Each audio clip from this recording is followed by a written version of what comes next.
L'USL 6 spera che sia solo questione di giorni e poi i punti prelievi dovrebbero essere riaperti. L'attacco hacker di venerdì scorso alla sanità padovana ha interessato l'intera infrastruttura. I database sono integri ma ci sono problemi di accessibilità ai dati. In queste ore è prevista una nuova unità di crisi per cercare di sbloccare la situazione dei punti prelievi. Restano invece aperti i punti tampone, ma i molecolari vengono processati all'esterno grazie alle altre USL e ai privati, quindi i tempi di consegna dei referti si allungano.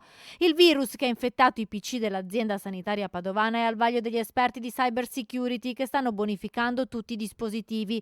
Per sostenere il lavoro massiccio dei tamponi, l'USL 6 potrebbe richiedere anche l'aiuto dell'esercito.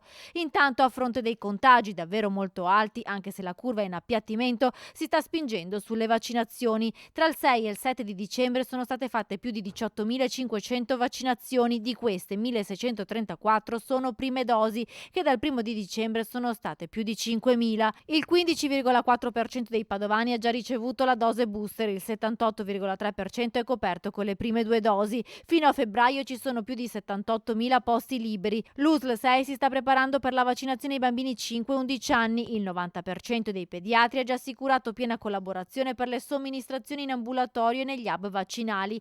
Nei prossimi giorni verranno spiegate le modalità di prenotazioni, ma potrebbero essere gli stessi pediatri a contattare le famiglie.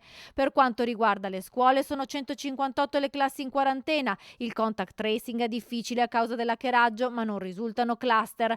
Bene la situazione delle case di riposo, dove la copertura vaccinale è del 99%. Ci sono 5 contagi in 5 strutture, casi isolati e tutti asintomatici. Per quanto riguarda i ricoveri, gli ospedali stanno fronteggiando la fase 3, 21 pazienti in terapia intensiva, 77 in area medica. Nuovi posti letto sono pronti per essere attivati a Schiavonia, Cittadella e Piove di Sacco.